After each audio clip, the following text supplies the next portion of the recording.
दोस्तों नमस्कार। Scholar centre में आपका स्वागत है।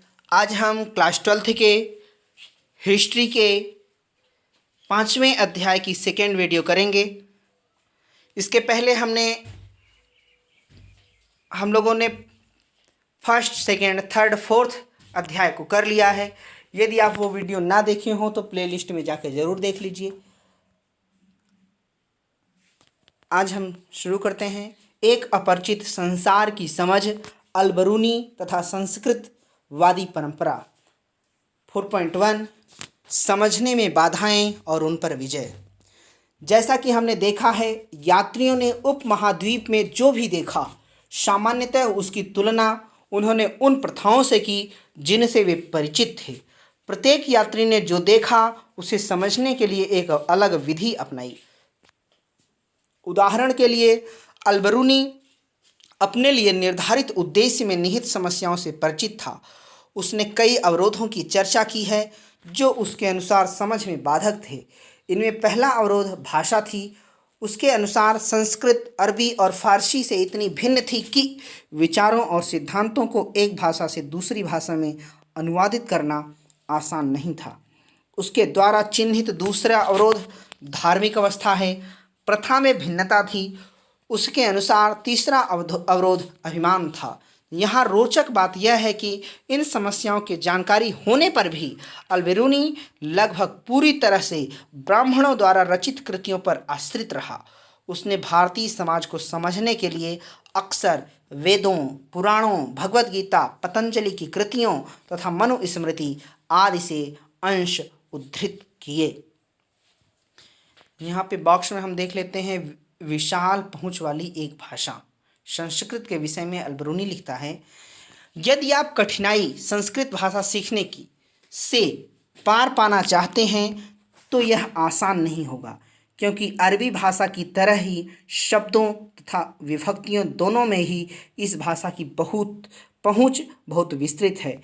इसमें एक ही वस्तु के लिए कई शब्द, मूल तथा व्युत्पन्न दोनों प्रयुक्त होते हैं और एक ही शब्द का प्रयोग कई वस्तुओं के लिए होता है, जिन्हें भली प्रकार समझने के लिए विभिन्न विशेषक संकेत पदों के माध्यम से एक दूसरे से अलग किया जाना आवश्यक है।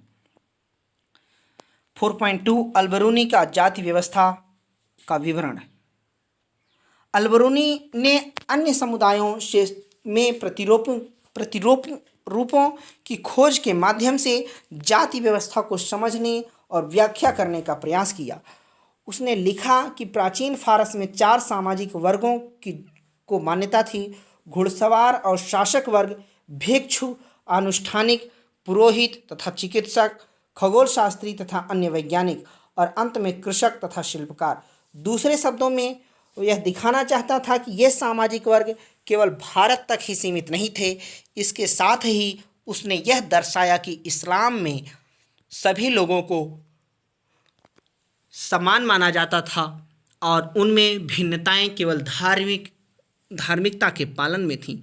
जात व्यवस्था के संबंध में ब्राह्मणवादी व्याख्या को मानने के बावजूद अलबेरूनी ने अपवित्रता की मान्यता को अस्वीकार किया। उसने लिखा कि हर वह वस्तु जो अपवित्र हो जाती है अपनी पवित्रता की मूल स्थिति को पुनः प्राप्त करने का प्रयास करती है और सफल होती है। सूर्य हवा को स्वच्छ करता है और समुद्र में नमक पानी को गंदा होने से बचाता है। अलबेरूनी जोर देकर कहता है कि यदि ऐसा नहीं होता तो पृथ्वी पर जीवन असंभव होता। उसके अनुसार जाति व्यवस्था में सन्निहित अपवित्रता की अवधारणा प्रकृति के नियमों के विरुद्ध थी। जैसा कि हमने देखा है, जाति व्यवस्था के विषय में अलबेरूनी का विवरण उसके नियामक संस्कृत ग्रंथों के अध्ययन से पूरी तरह से गहनता से प्रभावित था। इन ग्रंथों में ब्राह्मणों के दृष्टिकोण से जाति व्यवस्था को संचालित करने वाले नियमों का प्रतिपादन किया गया था, लेकिन वास्तविक जीवन में यह व्यवस्था इतनी भी कड़ी नहीं थी। उदाहरण के लिए, अंत्यज शाब्दिक रूप से व्यवस्था से परे नामक श्रेणियों में सामान्यता या अपेक्षा इन श्रेणियों से यह अपेक्षा की जाती थी कि वे किसानों और जमींदारों के लिए सस्ता श्रम उपलब्ध करें। दूसरे शब्दों में, हालांकि ये अक्सर सामाजिक प्रताड़ना का शिकार होते थे, फिर भी इन्हें आर्थिक तंत्र में शामिल किया जाता था। यहाँ पे बॉक्स में है, हम देख लेते हैं कि ईश्वर ही जानता है। यात्री हमेशा उन्हें बताई गई बातों पर विश्वास नहीं करते थे। अलबरूनी को जब ऐसी लकड़ी की मूर्ति की कहानी के बारे में पता चला जो तथाकथित रूप से 2,16,432 वर्षों तक अस्तित्व में रही, तो वह पूछता है, फिर लकड़ी इतने लंबे समय तक अस्तित्व में कैसे रही होगी, विशेष रूप से ऐसे स्थान पर जहां हवा और मिट्टी काफ़ी आर्द्र होती है। ईश्वर ही जानता है। वर्ण व्यवस्था। अलबरूनी वर्ण व्यवस्था का इस प्रकार उल्लेख करता है, सबसे ऊंची जाति ब्राह्मणों की है, जिनके विषय में हिंदुओं के ग्रंथ हमें बताते हैं कि वे ब्राह्मण के सिर से उत्पन्न हुए थे, ब्रह्मा के सिर से उत्पन्न हुए थे। और क्योंकि ब्रह्म प्रकृति नामक शक्ति का ही दूसरा नाम है और सिर शरीर का सबसे ऊपरी भाग है, इसलिए ब्राह्मण पूरी प्रजाति के सबसे चुनिंदा भाग हैं। इसी कारण से हिंदू उन्हें मानव जाति में सबसे उत्तम मानते हैं। अगली जाति क्षत्रियों की है, जिनका सृजन ऐसा कहा जाता है कि ब्राह्मण के कंधों, ब्रह्मा के कंधों और हाथों से हुआ था। उनका दर्जा ब्राह्मणों से अधिक नीचे नहीं है। उनके पश्चात वैश्य आते हैं, जिनका उद्भव ब्रह्मा की जंघाओं से हुआ था। शूद्र, जिनका सृजन उनके चरणों से हुआ था। अंतिम दो वर्गों के बीच अधिक अंतर नहीं है, लेकिन इन वर्गों के बीच भिन्नता होने पर भी ये एक साथ एक ही शहरों और गांवों में रहते हैं, समान घरों और आवासों में मिलजुल कर। इब्न बतूता तथा अनजाने को जानने की उत्कंठा। जब 14वीं शताब्दी में इब्न बतूता दिल्ली आया था, उस समय तक पूरा उपमहाद्वीप एक ऐसे वैश्विक संचार तंत्र का हिस्सा बन चुका था जो पूर्व से में चीन से लेकर पश्चिम में उत्तर पश्चिम अफ्रीका तथा यूरोप तक फैला हुआ था। जैसा कि हमने देखा है कि इब्न बतूता ने स्वयं इन क्षेत्रों में बड़े पैमाने पर यात्राएं की, पवित्र पूजा स्थलों को देखा, विद्वान लोगों तथा शासकों के साथ समय बिताया, कई बार काजी के पद पर रहा तथा शहरी केंद्रों की विश्ववादी संस्कृति का उपभोग किया, जहां अरबी, फारसी, तुर्की तथा अन्य भाषाएं बोलने वाले लोग विचारों, सूचनाओं तथा उपाख्यानों का आदान प्रदान करते थे। इनमें अपनी धर्मनिष्ठता के लिए प्रसिद्ध लोगों की, ऐसे राजाओं जो निर्दयी तथा बलवान दोनों हो सकते थे की, तथा सामान्य पुरुषों और महिलाओं तथा उनके जीवन की कहानियां सम्मिलित थीं। जो भी कुछ अपरिचित था उसे विशेष रूप से रेखांकित किया जाता था। ऐसा यह सुनिश्चित करने के लिए किया जाता था कि श्रोता अथवा पाठक सुदूर पर सुगम्य देशों के वृत्तांतों से पूरी तरह प्रभावित हो सकें।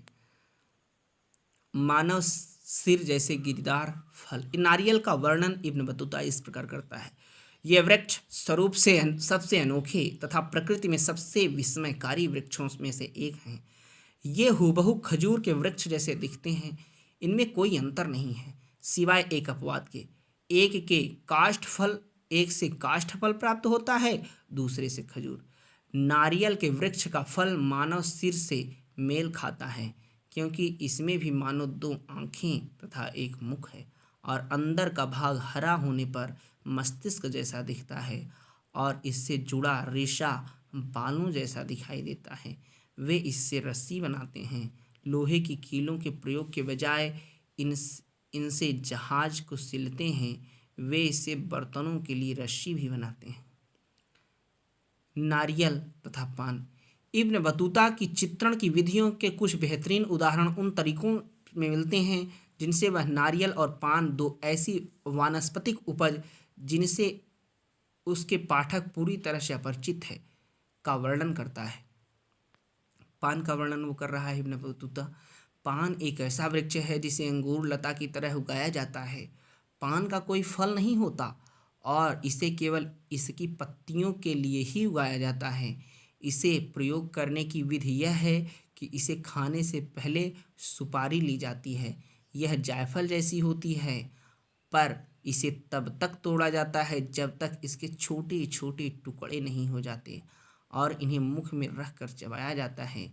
इसके बाद पान की पत्तियों के साथ इन्हें चबाया जाता है। इब्न बतूता और भारतीय शहर।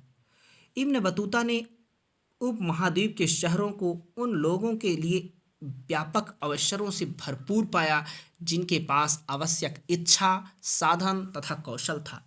ये शहर घनी आबादी वाले तथा समृद्ध थे। सिवाय कभी कभी युद्धों तथा अभियानों से होने वाले विध्वंस के, इब्न बतूता के वृत्तांत से ऐसा प्रतीत होता है कि अधिकांश शहरों में भीड़ भाड़ वाली सड़कें तथा चमक दमक वाले और रंगीन बाजार थे जो विविध प्रकार की वस्तुओं से भरे रहते थे। इब्न बतूता दिल्ली को एक बड़ा शहर, विशाल आबादी वाला तथा भारत में सबसे बड़ा बताता है। दौलताबाद जो महाराष्ट्र में है भी कम नहीं था और आकार में दिल्ली को चुनौती देता था।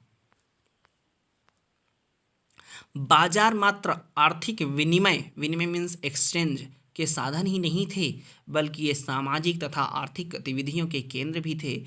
अधिकांश बाजारों में एक मस्जिद तथा एक मंदिर होता था और उनमें से कम कुछ में तो नर्तकों, संगीतकारों तथा गायकों के सार्वजनिक प्रदर्शन के लिए स्थान भी चिन्हित थे। हालांकि इब्न बतूता की शहरों की समृद्धि का वर्णन करने में अधिक रुचि नहीं थी।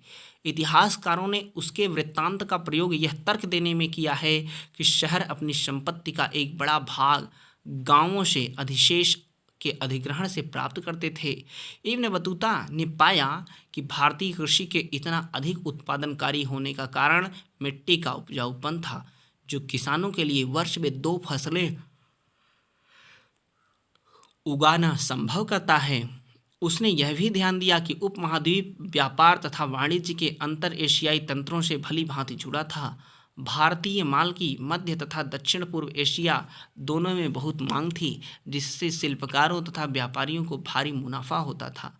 भारतीय कपड़ों, विशेष रूप से सूती कपड़ा, महीन, मलमल, रेशम, जरी तथा साटन की अत्यधिक मांग थी। इब्न बतूता हमें बताता है कि महीन मलमल की कई किस्में इतनी महंगी थीं कि उन्हें अमीर वर्ग के तथा बहुत धनाढ़ लोग ही पहन सकते थे। यहाँ देख लेते हैं बाजार में संगीत। यहाँ इब्न बतूता द्वारा दौलताबाद के विवरण से एक अंश दिया जा रहा है। दौलताबाद में पुरुष और महिला गायकों के लिए एक बाजार है जिसे ताराबाद कहते हैं। यह सबसे विशाल और सुंदर बाजारों में से एक है। यहाँ बहुत सी दुकानें हैं और प्रत्येक दुकान में एक ऐसा दरवाज़ा है जो मालिक के आवास में खुलता है। दुकानों को कालीनों से सजाया गया है और दुकान के मध्य में झूला है जिस पर गायिका बैठती है।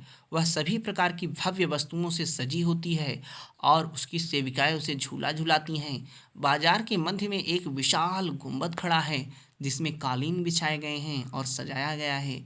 इसमें प्रत्येक गुरुवार सुबह की इबादत के बाद संगीतकारों के प्रमुख अपने सेवकों और दासों के साथ स्नान ग्रहण करते हैं। गायिकाएं एक के बाद एक झुंडों में उनके समक्ष आकर सूर्यास्त का गीत गाती और नाचती हैं, जिसके पश्चात वे चले जाते हैं। इस बाजार में इबादत के लिए मस्जिदें बनी हुई हैं। हिंदू शासकों में से एक जब भी बाजार से गुजरता था गुंबद में उतरकर आता था और गायिकाएं उसके समक्ष गान प्रस्तुत करती थीं। यहाँ तक कि कई मुस्लिम शासक भी ऐसा ही करते थे। आपके विचार में इब्न बतूता ने अपने विवरण में इन गतिविधियों को रेखांकित क्यों किया? दिल्ली, जिसे तत्कालीन ग्रंथों में अक्सर देहली नाम से उद्धृत किया गया था, का वर्णन इब्न बतूता इस प्रकार करता है। दिल्ली बड़े क्षेत्र में फैला घनी जनसंख्या वाला शहर है। शहर के चारों ओर बनी प्राचीर अतुलनीय है। दीवार की चौड़ाई 11 हाथ, 1 हाथ लगभग 20 इंच के बराबर है और इसके भीतर रात्रि के पहरेदार तथा द्वारपालों के कक्ष हैं।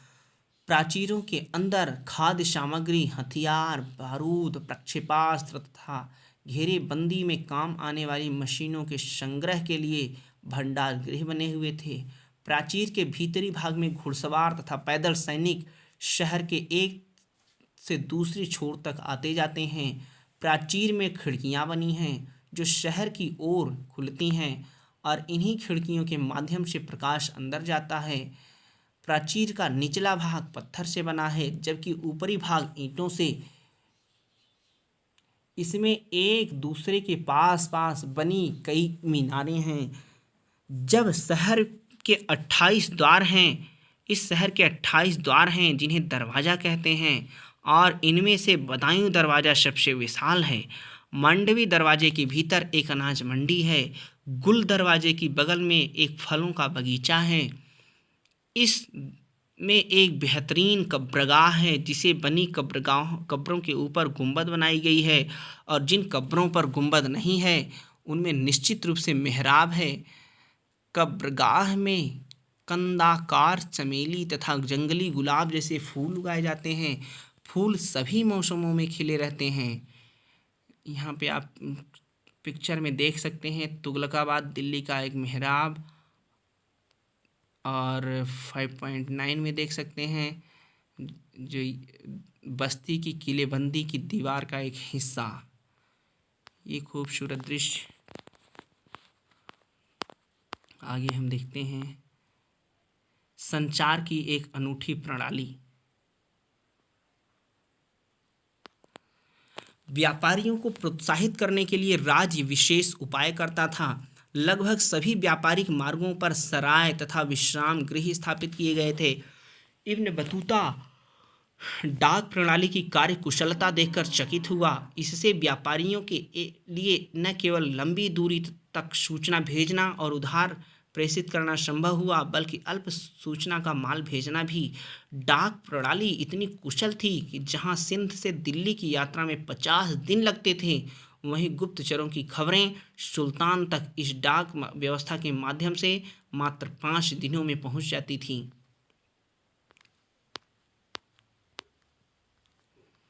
यहाँ पे हम देख सकते हैं एक विचित्र देश।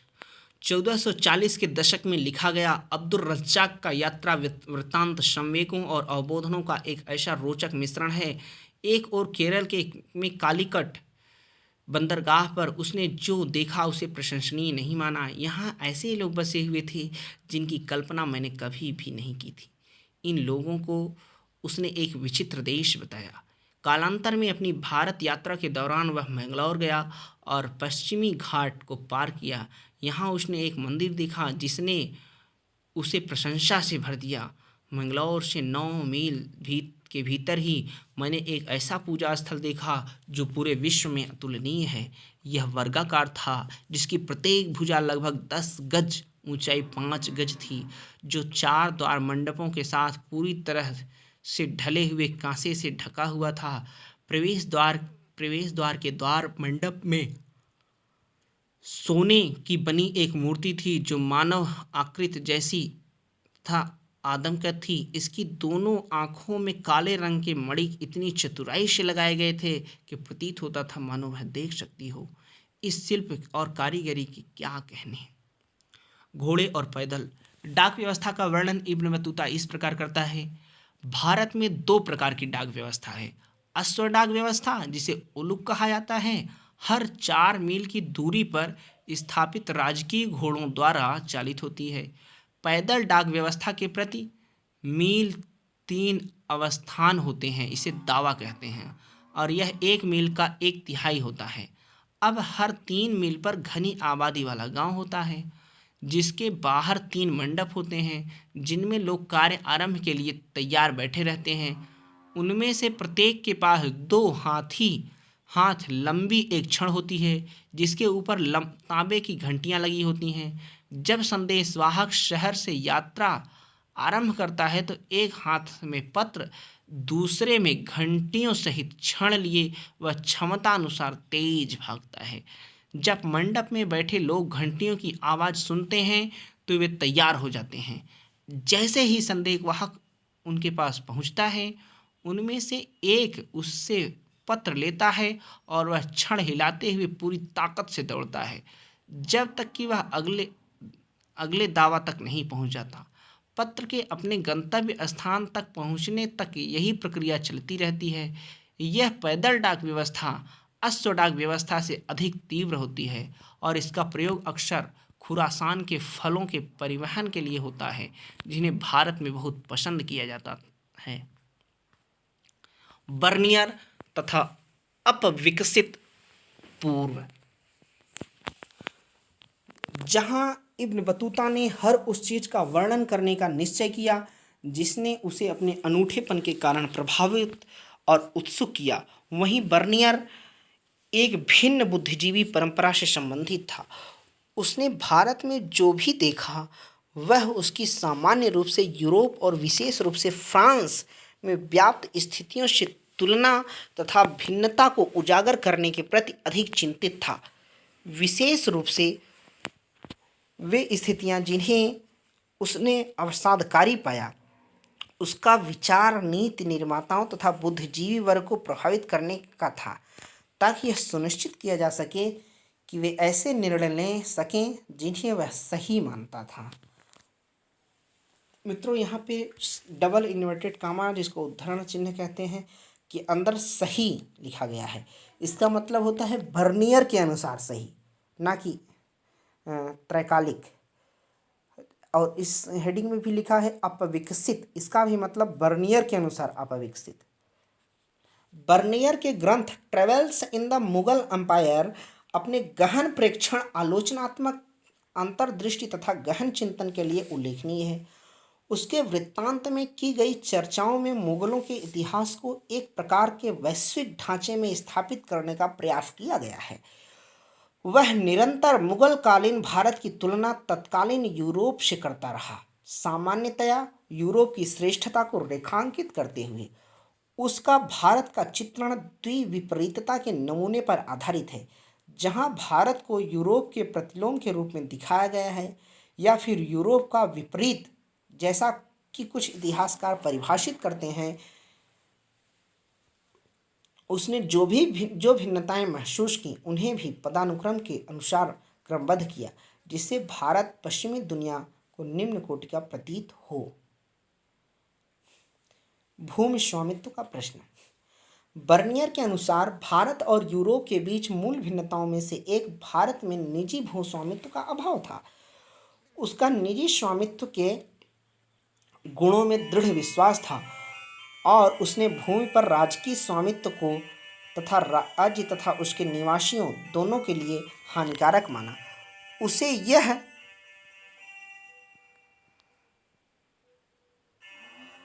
लगा कि मुगल साम्राज्य में सम्राट सारी भूमि का स्वामी था, जो इसे अपने अमीरों के बीच बांटता था, और इसके अर्थव्यवस्था और समाज के लिए अनर्थकारी परिणाम होते थे।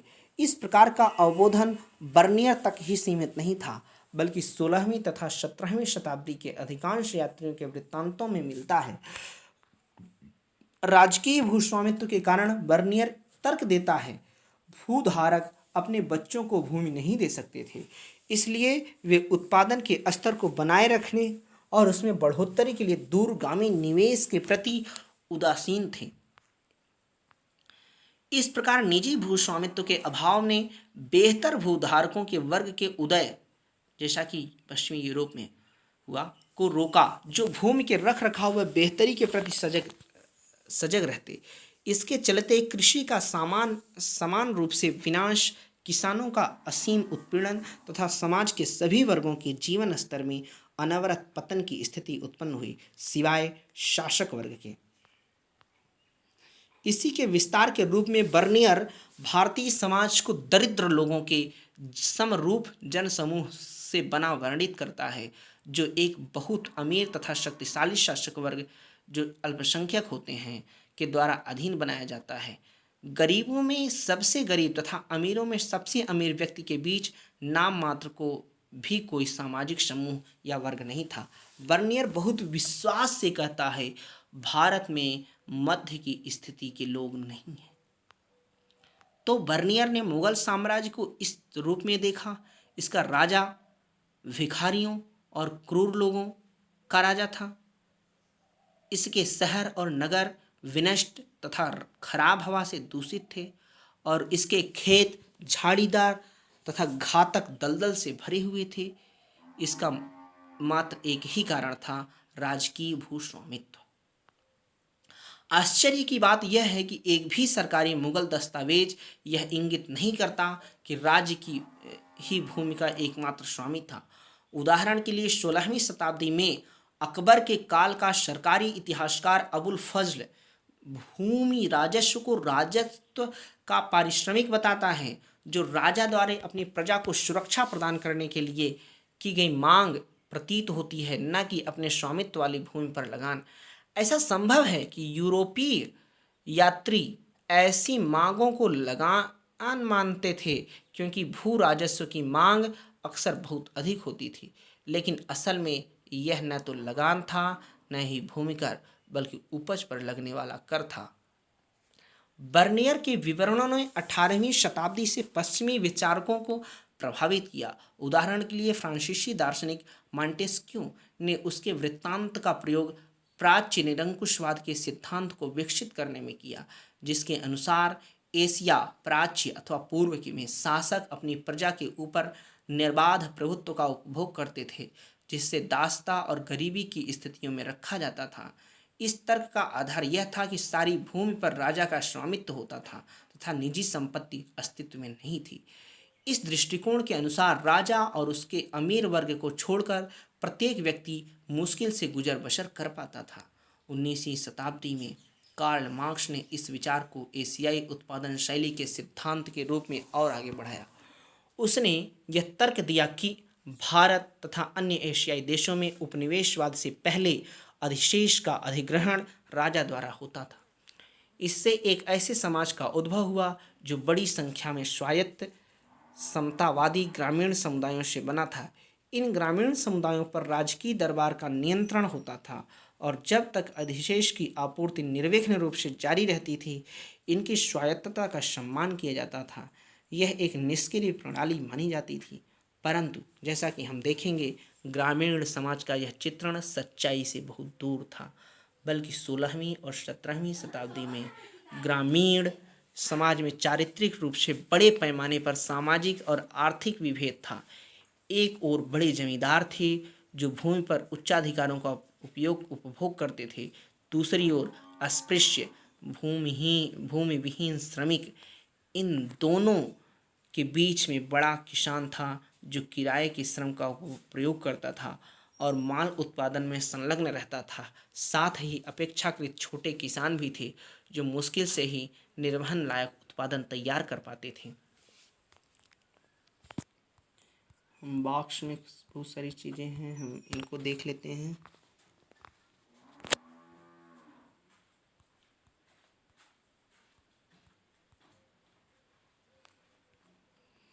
व्यापक गरीबी। पेलसर्ट नामक एक डच यात्री ने 17वीं शताब्दी के आरंभिक दशकों में उपमहाद्वीप की यात्रा की थी। बर्नियर की तरह वह भी लोगों में व्यापक गरीबी देखकर अचंभित था। लोग इतनी अधिक तथा दुखद गरीबी में रहते हैं कि इनके जीवन को मात्र नितांत अभाव के घर तथा कठोर कष्ट दुर्भाग्य के आवास के रूप में चित्रित अथवा ठीक प्रकार से वर्णित किया जा सकता है। राज्य को उत्तरदायी ठहराते हुए वह कहता है, कृषकों को इतना अधिक निचोड़ा जाता है कि पेट भरने के लिए उनके पास सूखी रोटी भी मुश्किल से बचती है।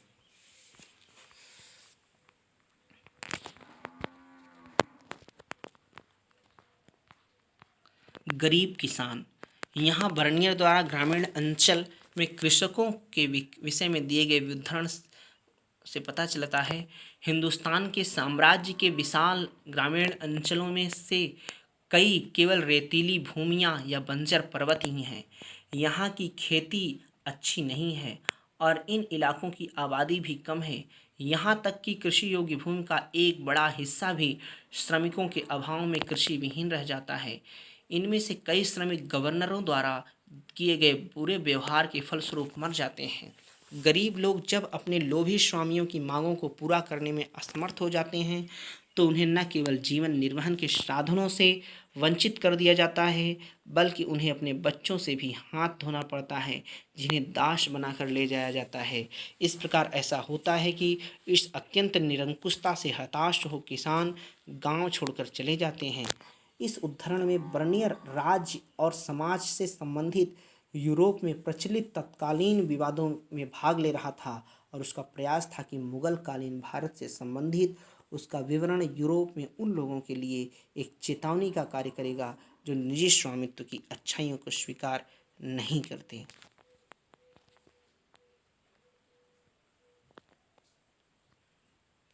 यूरोप के लिए चेतावनी। बर्नियर चेतावनी देता है कि यदि यूरोपीय शासकों ने मुगल ढांचे का अनुसरण किया तो उनके राज्य इस प्रकार अच्छी तरह से जुते और बसे हुए, इतनी अच्छी तरह से निर्मित, इतने समृद्ध, इतने सुशिष्ट तथा फलते फूलते नहीं रह जाएंगे जैसा कि हम उन्हें देखते हैं। दूसरी दृष्टि से हमारे शासक अमीर और शक्तिशाली हैं और हमें यह स्वीकार करना चाहिए कि उनकी और बेहतर और राजसी ढंग से सेवा हो। वे जल्द ही रेगिस्तान तथा निर्जन स्थानों के भिखारियों तथा क्रूर लोगों के राजा बनकर रह जाएंगे, जैसे कि वे जिनके विषय में मैंने वर्णन किया है। मुगल शासक हम उन महान शहरों और नगरों को खराब हवा के कारण न रहने योग्य अवस्था में पाएंगे तथा विनाश की स्थिति में जिनके जीर्णोद्धार की किसी को चिंता नहीं है। व्यक्त टीले और झाड़ियों तथा घातक दलदल से भरे हुए खेत, जैसा कि पहले बताया गया है। एक अधिक जटिल सामाजिक सच्चाई। हालांकि मुगल राज्य को निरंकुश रूप देने की तन्मयता स्पष्ट है, लेकिन उसके विवरण कभी कभी एक अधिक जटिल सामाजिक सच्चाई की ओर इशारा करते हैं। उदाहरण के लिए वह कहता है कि शिल्पकारों के पास अपने उत्पादों को बेहतर बनाने का कोई प्रोत्साहन नहीं था, क्योंकि मुनाफे का अधिग्रहण राज्य द्वारा कर लिया जाता था। इसलिए उत्पादन हर जगह पतनोन्मुख था। साथ ही वह यह भी मानता है कि पूरे विश्व से बड़ी मात्रा में बहुमूल्य धातुएं भारत में आती थीं, क्योंकि उत्पादों का सोने और चांदी के बदले निर्यात होता था। वह एक समृद्ध व्यापारिक समुदाय जो लंबी दूरी के विनिमय से संलग्न था के अस्तित्व को भी रेखांकित करता है। 17वीं शताब्दी में जनसंख्या का लगभग 15% भाग नगरों में रहता था। यह औसतन उसी समय पश्चिमी यूरोप की नगरीय जनसंख्या के अनुपात से अधिक था। इतने पर भी बर्नियर मुगल कालीन शहरों को शिविर नगर कहता है, जिससे उसका आशय उन नगरों से था जो अपने अस्तित्व और बने रहने के लिए राजकीय शिविर पर निर्भर थे। उसका विश्वास था कि ये राजकीय दरबार के आगमन के साथ अस्तित्व में आते थे और इनके कहीं और चले जाने के बाद तेजी से पतनोन्मुख हो जाते थे। उसने यह भी सुझाया कि इनकी सामाजिक और आर्थिक नींव व्यवहार्य नहीं होती थी और ये राजकीय प्रश्रय पर आश्रित रहते थे। भूस्वामित्व के प्रश्न की तरह ही बर्नियर एक अति सरलीकृत चित्रण प्रस्तुत कर रहा था। वास्तव में सभी प्रकार के नगर अस्तित्व में थे: उत्पादन केंद्र, व्यापारिक केंद्र, बंदरगाह नगर, धार्मिक केंद्र, तीर्थ स्थान आदि। इनका अस्तित्व समृद्ध व्यापारिक समुदायों तथा व्यावसायिक वर्गों के अस्तित्व का सूचक है। व्यापारी अक्सर मजबूत सामुदायिक अथवा बंधुत्व के संबंधों से जुड़े होते थे और अपनी जातीय तथा व्यावसायिक संस्थाओं के माध्यम से संगठित रहते थे। पश्चिमी भारत में ऐसे समूहों को महाजन कहा जाता था और उनके मुखिया को सेठ। अहमदाबाद जैसे शहरी केंद्रों में भी सभी महाजनों का सामूहिक प्रतिनिधित्व व्यापारिक समुदायों के मुखिया द्वारा होता था, जिसे नगर सेठ कहा जाता था। अन्य शहरी समूहों में व्यावसायिक वर्ग जैसे चिकित्सक, हकीम, वैद्य, अध्यापक, पंडित, मुल्ला, अधिवक्ता, चित्रकार, वास्तुविद, संगीतकार, सुलेखक आदि सम्मिलित थे। जहाँ कई राजकीय प्रश्रय पर आश्रित थे, कई अन्य संरक्षकों या भीड़ भाड़ वाले बाजार में आम लोगों की सेवा द्वारा जीवन यापन करते थे। यहाँ पे हम बॉक्स को देख लेते हैं। एक भिन्न सामाजिक आर्थिक परिदृश्य। बर्नियर के वृत्तांत से लिए गए इस उद्धरण को पढ़िए, जिसमें कृषि तथा शिल्प उत्पादन दोनों का विवरण दिया गया है।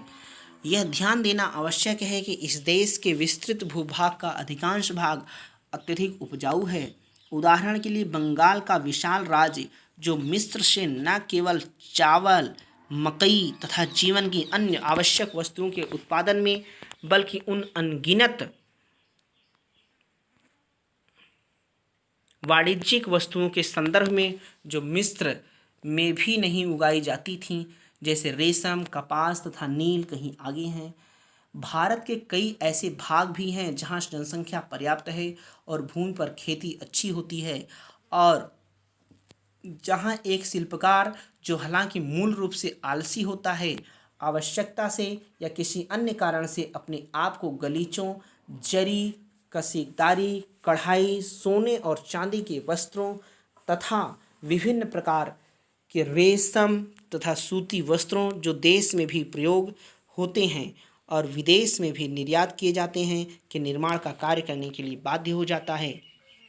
यह भी नहीं भूलना चाहिए कि पूरे विश्व के सभी भागों में संचलन के पश्चात सोना और चांदी भारत में आकर कुछ हद तक खो जाता है। यहाँ पे हम देख सकते हैं सोने की चम्मच, ये जिसमें पन्ने व मणिक जड़े हुए हैं, मुगल कालीन शिल्पकारों की खास दक्षता का यह उदाहरण है। नेक्स्ट है राजकीय कारखाने। संभवतः बर्नियर एकमात्र ऐसा इतिहासकार है जो राजकीय कारखानों की कार्यप्रणाली का विस्तृत विवरण प्रदान करता है। कई स्थानों पर बड़े कक्ष दिखाई देते हैं जिन्हें कारखाना अथवा शिल्पकारों की कार्यशाला कहते हैं। एक कक्ष में कसीदाकार एक मास्टर के निरीक्षण में व्यस्तता से कार्यरत रहते हैं, एक अन्य में आप सुनारों को देखते हैं, तीसरे में चित्रकार, चौथे में प्रलाक्षार रस का रोगन करने वाले, पांचवें में बढ़ई, खरीदी, दर्जी तथा जूते बनाने वाले, छठे में रेशम, जरी तथा महीन मलमल का काम करने वाले। शिल्पकार अपने कारखानों में हर रोज सुबह आते हैं, जहां से वे पूरे दिन कार्यरत रहते हैं और शाम को अपने अपने घर चले जाते हैं। इसी निश्चेष्ट नियमित ढंग से उनका समय बीतता है। कोई भी जीवन की उन स्थितियों में सुधार करने को इच्छुक नहीं है जिनमें वह पैदा हुआ था। महिलाएं, दासियां, सती तथा श्रमिक। जिन यात्रियों ने अपने लिखित वृत्तांत छोड़े वे सामान्यतया पुरुष थे, जिन्हें उपमहाद्वीप में महिलाओं की स्थिति का विषय रुचिकर और कभी कभी जिज्ञासापूर्ण लगता था। कभी कभी वे सामाजिक पक्षपात को सामान्य परिस्थिति मान लेते थे। उदाहरण के लिए बाजारों में दास किसी भी अन्य वस्तु की तरह खुलेआम बेचे जाते थे और नियमित रूप से भेंट स्वरूप दिए जाते थे। जब इब्न बतूता सिंध पहुंचा तो उसने सुल्तान मोहम्मद बिन तुगलक के लिए भेंट स्वरूप घोड़े, ऊंट तथा दास खरीदे। जब वह मुल्तान पहुंचा तो उसने गवर्नर को किशमिश के बादाम के साथ एक दास और घोड़ा भेंट के रूप में दिए।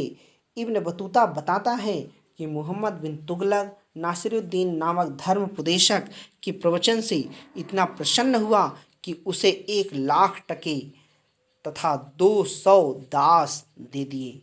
इब्न बतूता के विवरण से प्रतीत होता है कि दासों में काफ़ी विभेद था। सुल्तान की सेवा में कार्यरत कुछ दासियां संगीत और गायन में निपुण थीं और इब्न बतूता सुल्तान की बहन की शादी के अवसर पर उनके प्रदर्शन से खूब आनंदित हुआ। सुल्तान अपने अमीरों पर नज़र रखने के लिए दासियों को भी नियुक्त करता था। दासों को सामान्यतः घरेलू श्रम के लिए ही इस्तेमाल किया जाता था और इब्न बतूता ने इनकी सेवाओं को पालकी या डोले में पुरुषों और महिलाओं को ले जाने के में विशेष रूप से अपरिहार्य पाया। दासों की कीमत विशेष रूप से उन दासियों की जिनकी आवश्यकता घरेलू श्रम के लिए थी बहुत कम होती थी और अधिकांश परिवार जो उन्हें रख पाने में समर्थ थे कम से कम 1 या 2 को तो रखते ही थे।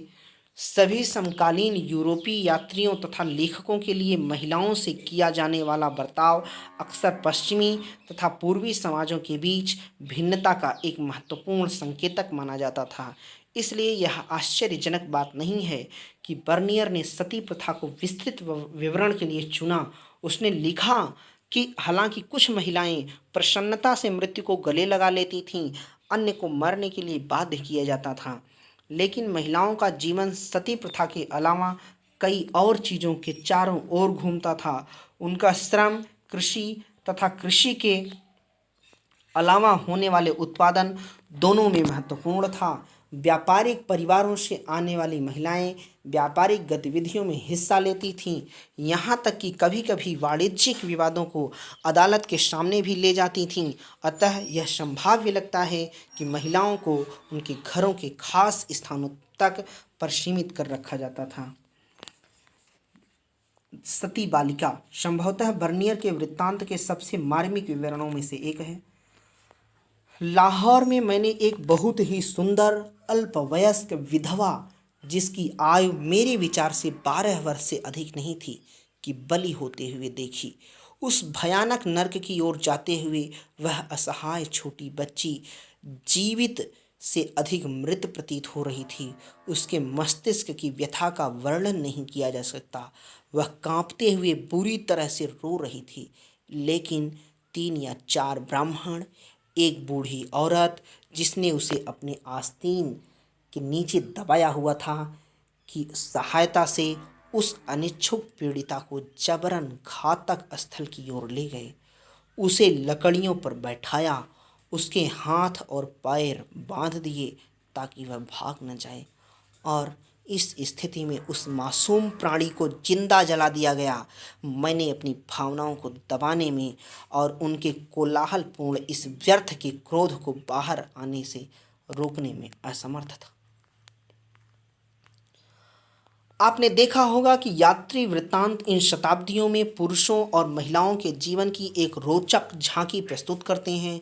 इन वृत्तांतों में से हम बहुत सी जानकारी प्राप्त कर सकते हैं, पर इनमें सामाजिक जीवन के कई आयाम अनछुए रह जाते हैं या फिर एक दृष्टिकोण विशेष से देखे जाते हैं, जिन्हें इन वृत्तांतों को पढ़ते हुए ध्यान में रखना आवश्यक है।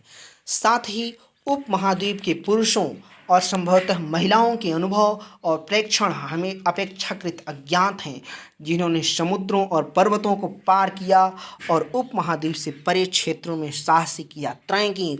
उन्होंने क्या देखा और सुना, सुदूर क्षेत्रों के लोगों के साथ उनके संबंध किस प्रकार ढले, वे किन भाषाओं का प्रयोग करते थे। उम्मीद है कि इन पर और अन्य प्रश्नों पर आने वाले वर्षों में इतिहासकार योजनापूर्ण तरीके से ध्यान केंद्रित करेंगे।